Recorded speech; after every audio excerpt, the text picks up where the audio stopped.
Hello my dear viewers and listeners, আসসালামু আলাইকুম। আশা করি সকলে ভালো আছেন। তো আমরা মাইক্রোসফট অফিস ওয়ার্ডের টিউটোরিয়ালে আমরা যে বিষয়গুলো সাধারণত আলোচনা করছিলাম সেটা হচ্ছে লেআউট ট্যাব।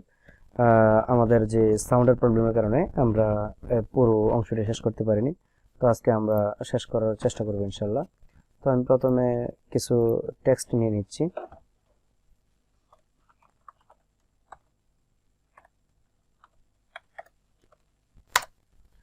তো আমি বেশ কিছু টেক্সট নিয়ে নিলাম। ওকে, তো আমি যেই বিষয়গুলো দেখিয়েছিলাম গত পর্বে সেটা হচ্ছে লেআউট থেকে মার্জিন, ওরিয়েন্টেশন, সাইজ, কলামস, তাছাড়া ব্রেকস, লাইন নাম্বারস, হাইফেনেশন, তারপরে ইন্ডেন্টস গুলো দেখিয়েছিলাম। কিন্তু আমার যেটা দেখানো হয়নি সেটা হচ্ছে যে অ্যারেঞ্জমেন্টের যে প্যানেলটা আছে সেটা আমি দেখাইনি। তো এটা আজকে ইনশাল্লাহ দেখানোর চেষ্টা করব। তো সেই জন্য আমি প্রথমে একটা ইমেজ ইনসার্ট করে নিচ্ছি।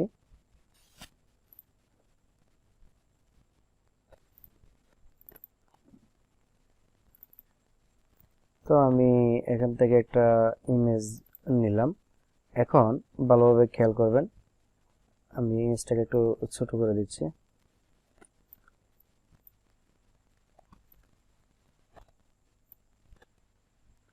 এখন এই ইমেজটাকে যদি আমি লেআউট থেকে ক্লিক করে এটাকে লেআউট থেকে যদি আমি অ্যালাইন করি, তো অ্যালাইন করার জন্য আমাকে যা কাজটা করতে হবে, প্রথমে যেতে হবে এটার পজিশনে।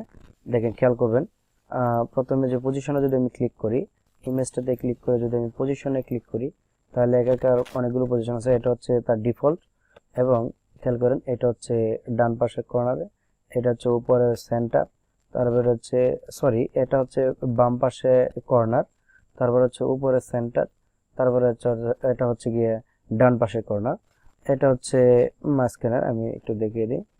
হ্যাঁ, এটা হচ্ছে মাঝখানের বাম পাশ, মাঝখান সেন্টার, তারপরে আবার হচ্ছে যেই মাঝখানের ডান পাশ, তারপর হচ্ছে নিচে বাম পাশ কর্নার, মধ্যখানে, তারপর হচ্ছে ডান পাশ। তো এটা হচ্ছে যে পজিশন। তাছাড়া আপনি আরো এখান থেকে যদি মোড়ে ক্লিক করেন, তাহলে এখান থেকে বিভিন্ন যে পজিশনগুলো আছে এগুলো আপনি নিয়ে নিতে পারবেন সিলেক্ট করে। হ্যাঁ, এখানে অনেকগুলো অবস্থান এখানে দেওয়া আছে যে কিভাবে নিবেন না নিবেন সবগুলো এখানে দেওয়া আছে। তো আমরা প্র্যাকটিক্যাল প্রজেক্টের মধ্যে ইনশাল্লাহ এগুলো দেখিয়ে দিব, আজকে নয়। ওকে, ক্যান্সেল করে দিচ্ছি।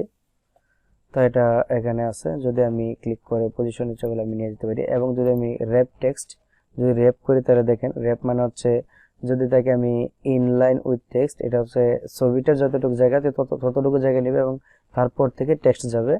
আর যদি স্কোয়ার বলি তাহলে তাকে একটা ঘরের মধ্যে বন্দি করে দিয়ে তারপর টেক্সট যাবে। যদি টাইট বলি তাহলে আরো যতটুকু ফাঁকা, যদি স্কোয়ারের যে ফাঁকটা থাকে টাইট দিলে সেই ফাঁকটাও থাকবে না। তারপর হচ্ছে থ্রো হচ্ছে মধ্য দিয়ে, এটা বাদ দেন, টপ বটম মানে উপর আর নিচে খালি থাকবে। যে ইমেজটা আছে ইমেজটার উপর থেকে এবং নিচ থেকে শুরু হবে। বিহাইন্ড টেক্সট যদি বলি এটা টেক্সটের পিছনে চলে যাবে। ইন ফ্রন্ট অফ টেক্সট এটা টেক্সটের সামনে চলে আসবে। তাছাড়া এখানেও মোর লেআউট অপশন আছে, সেট এস ডিফল্ট লেআউট এটাও রয়েছে। ওকে, তারপর আছে সিলেকশন পেন, এটার অনেকগুলো কাজ আছে। এটা এখন না, কারণ যেহেতু একটা ইমেজ তাই এখানে কিছু করা সম্ভব না। এবার এটা পরবর্তীতে আমি দেখাই দিব। তো আমি সিলেকশনটা দেখানোর পর যেটা থাকে সেটা হচ্ছে আমি এটা পিকচারটা আমি ইনসার্ট করে নিচ্ছি। তো আমি এটাই নিই, আমি আর এটাকে ছোট করে দিলাম, আরো ছোট করে দিলাম। ওকে, তারপরে যেটা আছে সেটা হচ্ছে লেআউট থেকে রোটেট, আমি ইচ্ছা করলে এটাকে বিভিন্ন অ্যাঙ্গেলে ঘোরাতে পারি। তো এটা হোভার করলে দেখা যায় যে ঘোরানো যায় কিনা। তো আশা করি আপনারা রোটেটটা বুঝতে পারছেন। তারপরে যেটা আছে সেটা হচ্ছে অ্যালাইন, একটা শেপ নিয়ে আমি এখানে একটা শেপ নিলাম।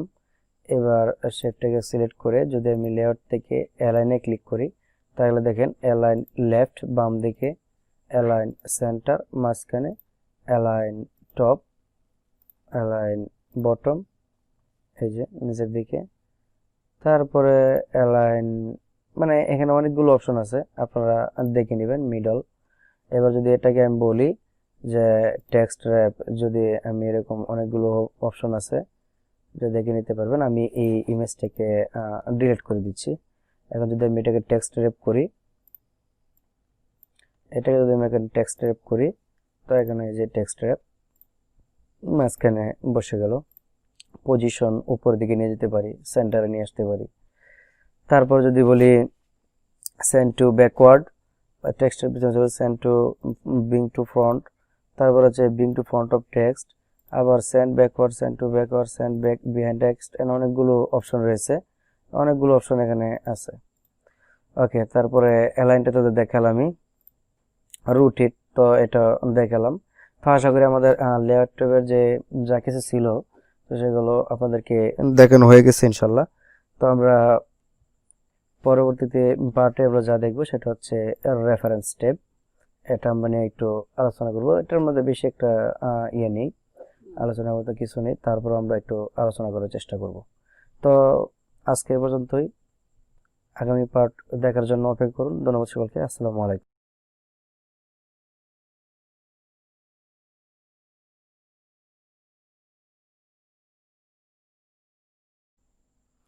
তো আমরা গত পার্টে লেআউট ট্যাব নিয়ে আলোচনা করেছিলাম, আজকে আমরা রেফারেন্স ট্যাব নিয়ে আলোচনা করব। তো আমি এগুলো সব ডিলিট করে দিচ্ছি। রেফারেন্স ট্যাবের প্রথমে যেটা আছে সেটা হচ্ছে টেবল অফ কন্টেন্টস। এখন প্রশ্ন হচ্ছে টেবল অফ কন্টেন্টস এটা কি আসলে? এটা সাধারণত আমরা যদি কোনো রকম বুকস দেখি, মানে বই দেখে থাকি, এই বইগুলোর মধ্যে কিন্তু টেবল অফ কন্টেন্টস দেওয়া থাকে। টেবল অফ কন্টেন্টসটা এই বইগুলোর মধ্যে যদি আমি বলি যে সাপোজ যদি আমরা সাধারণত যে জিনিসটা দেখে থাকি, যেমন বললাম আমি সেন্টেন্স, এখন সেন্টেন্সের পেজ নম্বর কত হবে, যদি আমি বলি এটা 5 নম্বর পেজ, তারপরে এখানে যে সেন্টেন্সের যে সাবটাইটেল, যদি আমি এটাকে বলি কাইন্ডস অফ সেন্টেন্স, ওকে। তো এটা যদি আমি বলি যে এটা হচ্ছে 5 নম্বর পেজ, আর এখানে যদি আমি বলি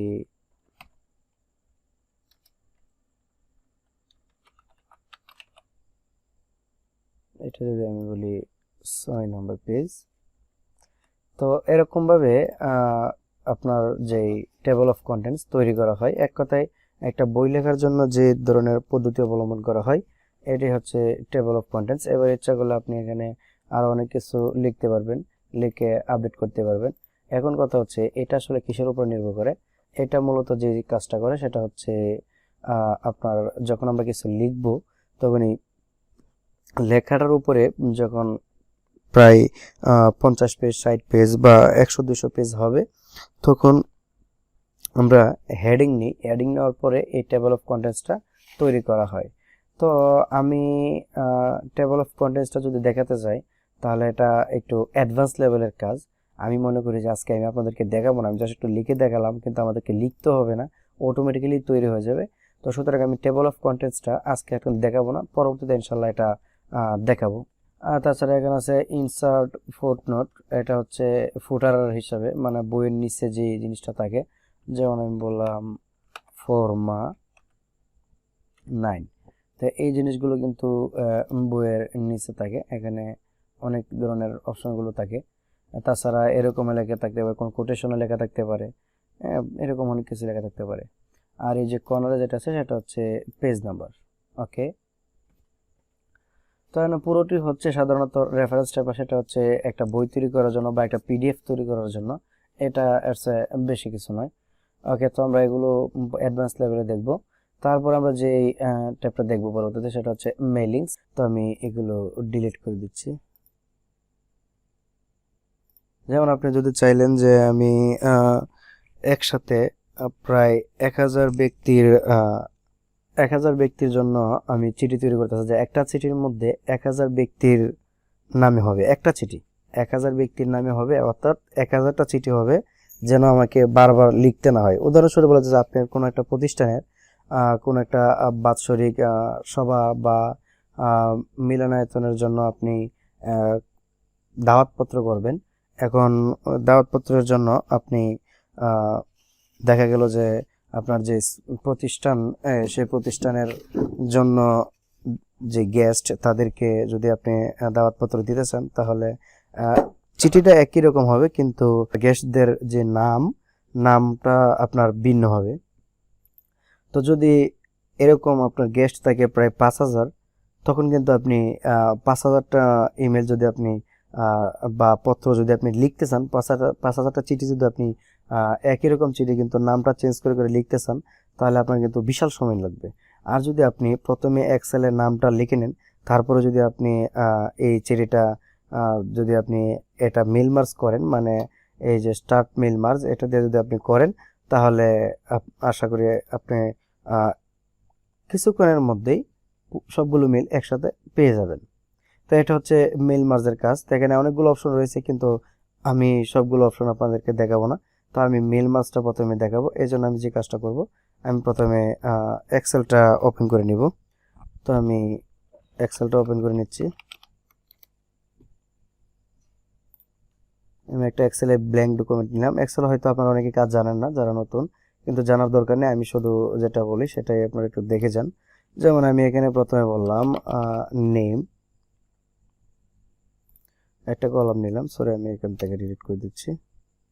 এখানে নিলাম নেম, আমি এখানে বললাম ফোন, কি বলা যায়, এজ, তারপরে এখানে বলা যায় ভিলেজ। ওকে, আমি যদি বলি নেম হচ্ছে আব্দুল কালাম, যদি আমি ফোনে যাই, যদি বলি এরকম কিছু, তারপর যদি এজ বলি আমি 20, এখানে আমি ভিলেজ দিলাম রংপুর। ওকে,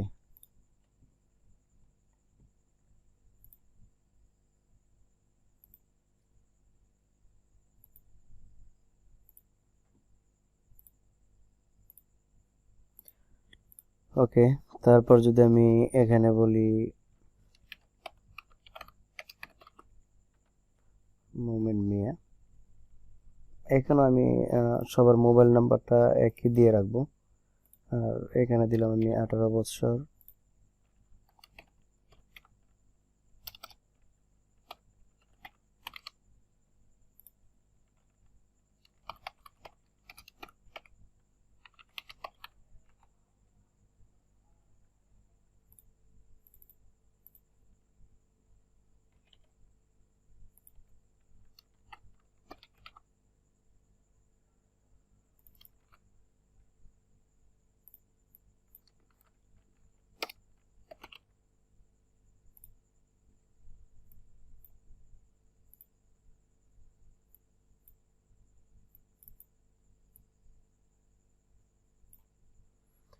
তো আমি প্রায় 13টা কলাম নিলাম, এবং তাদের মোবাইল নাম্বারটা আমি একই দিয়ে দিচ্ছি। তাদের এজটাও ঠিক এরকমভাবে ডিফারেন্সই হবে। আর যে তাদের ঠিকানাটা, এটা আমি এভাবে রেখে দিলাম। আমি এটা সেভ করব ডেস্কটপে, এবং ডেস্কটপে আমি যেই নামে সেভ করব সেটার আমি book1.xls থাক, এটা আপাতত এটা থাক। আর এটার এক্সটেনশনটা ওকে, আগে দেখি এক্সএলএসটা দিয়ে দেখি, book1ই থাক আর sheet1। ওকে, তো আমি ওয়ার্ডে চলে যাচ্ছি। ওয়ার্ডে চলে যাওয়ার পর আমি এখানে লিখব যে ডিয়ার, বেশি কিছু লিখব না, ডিয়ার, ডিয়ারের পরে নামটা আসবে। তো আমি এইখানে যে কাজটা করব সেটা হচ্ছে এখান থেকে সিলেক্ট রেসিপিয়েন্টস, এখান থেকে ইউজ অ্যান এক্সিস্টিং লিস্ট, এখান থেকে আমাকে যে ডেস্কটপে যে book1টা ছিল এটাকে সিলেক্ট করে দিতে হবে। ওপেন, এখান থেকে বলতেছে কি কি লাগবে। তো আমার first row of data columns header, মানে আমার যে কলামের যে প্রথম রোটা ছিল, এই যে এক্সেলের, আমার এক্সেলের যে প্রথম এই যে রোটা, এটাকে আমরা হেডার হিসেবে ধরবো। এটা সিটি, এজ, ফোন, নেম, এই কথাটা বলতেছে এখানে। তো আমি এটাকে হেডার হিসাবে ধরবো। তো এজ, সিটি, নেম এগুলো আমি হেডার হিসাবে নিব। আমি শিট ওয়ানটাকে নিব, শুধু এজ, সিটি বা নেম, ফোন এটাকে নিব না। আমি যে কাজটা করব, আমি শিট ওয়ানকে নিব, কারণ শিট ওয়ানের মধ্যে আমার সব কিছু লেখা। তো আমি ওকে দিলাম।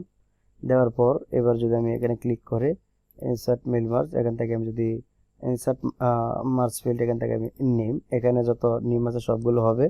তারপর একটা কমা আসবে, তারপর নিচের ইয়ে থাকবে, বললাম আমি হোপ এও আর ওয়েল। আমি বললাম যে আপনি আশা করেন ভালো আছেন। তারপরে আমি আর কিছু দিব না, আমি এখানে দিয়ে দিলাম যে ইউর এজ। এখানে আমি এজটা দিব, যে কার কত এজ আছে। আমি যদি এখান থেকে এজটাকে সিলেক্ট করে নিই, যে ইউর ফোন, এখন আমি এখান থেকে ফোনটাকে নিব। তারপরে যেটা হচ্ছে ইউর সিটি, এখান থেকে আমি সিটিটা নিয়ে নিব। ওকে। তো এবার আমি যদি এখানে ক্লিক করি যে ফিনিশ মেল মার্জ, যদি আমি এটাতে ক্লিক করি তাহলে দেখবেন যে এখানে যতগুলো, যে আমাদের 13টা নাম ছিল, 13টা চিঠি তৈরি হয়ে যাবে, মানে 13টা পেজ হবে। তো আমি চলুন ক্লিক করি। এখন যদি বলি এডিট ইন্ডিভিজুয়াল ডকুমেন্টস, তো এটাতে ক্লিক করলাম। ওকে, খেয়াল করেন হয়ে গেল। প্রথমটা হচ্ছে আব্দুল কালাম, তার এইজ ছিল 20, মোবাইল নাম্বার, তার সিটি ছিল রংপুর। চলো নাম্বার দেখি ঠিক আছে কিনা। হ্যাঁ, প্রথমটা আব্দুল কালাম, 20, রংপুর। ওকে, তারপরের পেজে যাই। পরের পেজে ডিয়ার মোমেন মিয়া, তার এইজ ছিল 18, খুলনা। তারপরের পেজে যে নবী হোসাইন, তার ছিল 25, ঢাকা। পরের পেজে আব্দুল কালাম, 26, রংপুর। তারপর হচ্ছে এরকম ভাবে মানে একটা যে সিরিয়াল বাই সিরিয়াল আপনাকে দিয়ে দিবে। এটাই হচ্ছে মেল মার্জ। কিন্তু আমি আপনাদেরকে এটা দেখাবো, এটা নিয়ে ভয় পাওয়ার কিছু নেই। আমি আপনাদেরকে দেখাবো এটা যে কিভাবে প্র্যাকটিক্যালি কাজে লাগাবেন। যেমন আমরা একটা চিঠি তৈরি করব পারফেক্টলি, এবং সেটা আমি আপনাদেরকে দেখাবো। তো আশা করি আপনারা মেল মার্জ বুঝতে পেরেছেন মেইলিংস থেকে, যে কিভাবে মেল মার্জ কাজ করে। দেখেন আরো অনেকগুলো অপশন রয়েছে, সেগুলো আমি আপনাদেরকে দেখাবো ইনশাল্লাহ, একের পর এক করে ইনশাল্লাহ আমি আপনাদেরকে দেখাবো। কিন্তু হ্যাঁ, কন্ট্রোল অল্টার জেড দিয়ে আমি পিছনে চলে আসলাম। তো এটা হচ্ছে আমার সিটি। ওকে, তো আমি এইভাবে এগুলো নিয়েছিলাম। তো আমরা পরবর্তীতে এটা দেখাবো। তো আশা করি আপনারা মেইল মাস্টার আপাতত বুঝতে পেরেছেন যে কিভাবে করতে হয়। আর যদি কোনো বুঝতে অসুবিধা হয়ে থাকে তাহলে ভয় পাবেন না, ইনশাল্লাহ আমি পরবর্তীতে আপনাদেরকে দেখিয়ে দিব যে কিভাবে আপনারা কি করবেন এবং কিভাবে আপনারা এই বিষয়গুলো করতে পারেন। ওকে, তো আপাতত এই পর্যন্তই মেইলিংস থেকে। আমরা পরবর্তী টিউটোরিয়ালে আশা করি যে রিভিউ, ভিউ এবং অ্যাডন্স ট্যাব আছে সেটা আমরা শেষ করে ফেলবো ইনশাল্লাহ। তো ততক্ষণ ভিডিওগুলো ভালোভাবে দেখুন, আর আমার চ্যানেলটি যারা এখনো সাবস্ক্রাইব করেনি অনুগ্রহপূর্বক সাবস্ক্রাইব করে নিন। ধন্যবাদ সকলকে। আসসালামু আলাইকুম।